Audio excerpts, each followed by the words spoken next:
عوام کی آواز کو ادھر ہاؤس تک یا ایوان تک پہنچا دے۔ لیکن جناب اسپیکر، جناب چیئرمین، آج ہم جو ہماری جماعت نے فیصلہ کیا ہوا ہے کہ اب فیصلے ایوان میں نہیں میدانوں میں ہوں گے، تو یہ اس لیے نہیں کہ ہم یہ نہیں سمجھتے کہ ایوان فیصلہ کرنے کی جگہ ایوان ہے، لیکن ایوان کے اندر جب اس طرح الیکشن کے ذریعے اس طرح نمائندے آ جاتے ہیں، جیسے کہ پہلے میرے دوست منظور کاکڑ صاحب نے جو بات کی، تو اب اپنا نمک حلال کرنے کے لیے انہوں نے اس قسم کی بات کی۔ اب جب اس قسم کی پھر آخر میں جا کر کے بلوچستان کی شکایتیں شروع کر دیا، یہ ہو جاتا ہے وہ ہو جاتا ہے۔ جب بلوچستان کی شکایتیں اس طرح نمائندے وہ رکھتے ہیں تو بلوچستان اسی طرح محروم رہیں گے اور اسی طرح بلوچستان کے لوگ احساس محرومی کے شکار ہوں گے۔ لہذا جناب چیئرمین، اللہ تعالیٰ کا فرمان ہے کہ جو اللہ کے دیے ہوئے احکامات پہ فیصلے نہیں دیتے ہیں وہ قوم ظالم ہے۔ آج ہمارے معیشت کی حالت اگر دیکھا جائے، آج ہمارے امن امان کی حالت اگر دیکھا جائے، آج ہمارے ملک اس کنارے پہ ہر ایک دوسرے شخص کے درمیان یہ بات چل رہی ہے کہ ہمارے ملک خدا نہ کرے یہ اس طرح کنارے پہ ہے کہ ڈپارٹ کی طرف جا رہا ہے، ملک توڑنے کی طرف جا رہا ہے، اور خاص کر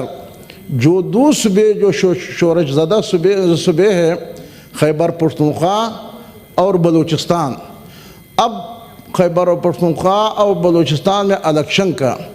جو طریقہ کار حضرت مولانا عطا الرحمن صاحب نے، جو میرے پارلیمان لیڈر ہے، انہوں نے تفصیل سے بتا دیا۔ کیا اس سے کوئی انکار کر سکتے ہیں؟ اگر ان سے بھی کوئی انکار کر لیتے ہیں تو اس کا مطلب یہ ہے کہ یہ اس ایوان کا حق بھی نہیں رکھتے کہ ایوان میں یہ بات کر لے اور ایوان میں بیٹھ جاتے ہیں۔ جناب چیئرمین، بلوچستان میں جو الیکشن ہوا، جو الیکشن کے پروسیس سے جو ان کے بعد جو الزامات لگ رہی ہے، جو باتیں ہو رہا ہے، جو پورا دنیا میں اور بلکہ پورا پاکستان کے اندر جو 45 اور جو 47 والا معاملہ جو چل رہا ہے، ابھی ہمیں شرم سے یہ بیٹھنا ادھر یہ بات نہیں کرنا چاہیے تھا کہ اس کی دفاع کر کے۔ بہرحال اگر یہ محترم اتنی زیادہ ہوتے تو خاموش ہو جاتا تھا، اور اب جب جان جمالی صاحب اٹھ گیا، میرے خیال یہ تھا کیونکہ وہ روڈوں پہ وہاں جب بلوچستان میں وہ تحریک چلا رہی تھی، آپ تشریف نہ لے کے جانا، اس تحریک کے حوالے سے اس تحریک کے حوالے سے جو تحریک چلا رہا تھا، ان کی زبان سے نہ صرف اسٹیبلشمنٹ کے بارے میں جو بات کر رہے تھے، بلکہ میاں نواز شریف صاحب اور میاں زرداری صاحب کو وہاں ننگے گالیاں وہ اپنے تقریر میں دے رہے تھے۔ لیکن آج وہ اتنی مسئلہ پسند بن گیا، اور بارش تو کیا، جب نمائندے اس طرح ہوتے ہیں تو ان نقصانات کا ازالہ کون کرے گا؟ ان نقصانات کا اور اس ملک کے بچانے کے لیے حقیقی نمائندے جب تک منتخب نہ ہو جائے اس وقت تک نہ یہ ملک ترقی کر سکتے ہیں اور نہ یہ ملک اپنے آپ کو بچا سکتے ہیں۔ اور اگر حقیقی نمائندے جو عوام کے درمیان سے آ جاتے ہیں، پھر یہ سارے مسائل جو ذکر کرتے ہیں، وہاں بلوچستان میں احساس محرومی ہے، بلوچستان میں وسائل کے جو غلط استعمال ہے، بلوچستان میں ساحل اور وسائل کا جو مسئلہ ہے،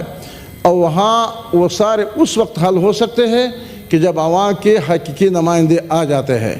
اور جناب چیئرمین، تمام سیاستدان یہ بات کیا کرتے ہیں، لیکن مجھے افسوس اس بات پہ ہے کہ کوئی بھی سیاستدان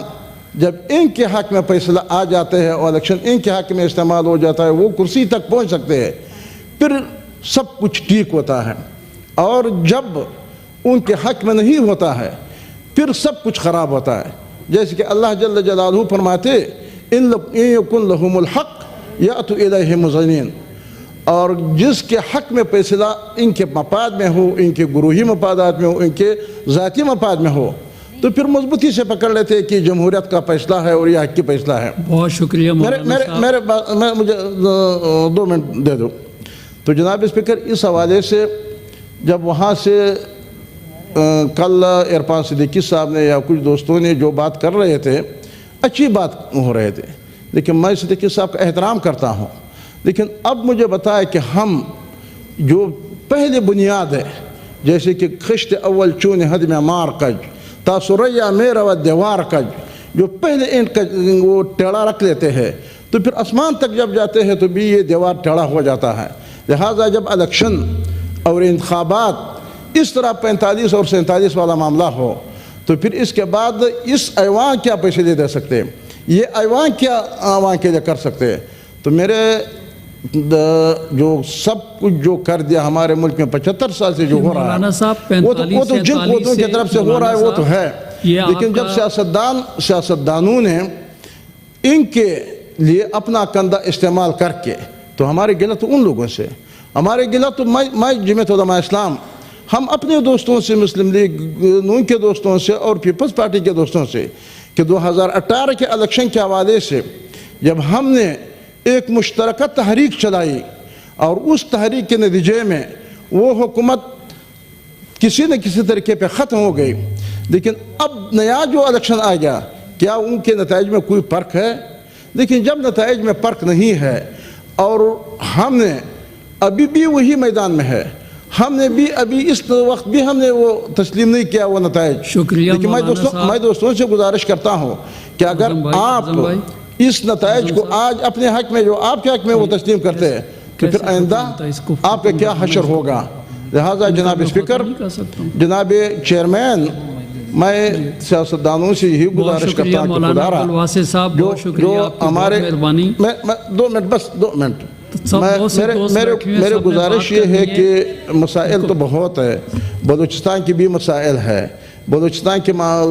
ذخائر کے معدنیات کا جو بھی کچھ تمام صورتحال بلوچستان بالکل احساس معرفت کا شکار ہے، لیکن بلوچستان کے حوالے سے ایک حقیقی جمہوری نمائندوں کی ضرورت ہے۔ تو جناب اسپیکر، میں آپ کا شکریہ ادا کرتا ہوں کیونکہ آپ مجھے اپنے ٹائم دے۔ جناب ندیم بھٹو صاحب۔ بسم اللہ الرحمن الرحیم۔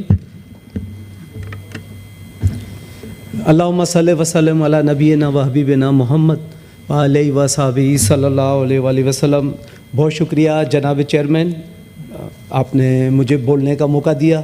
گزشتہ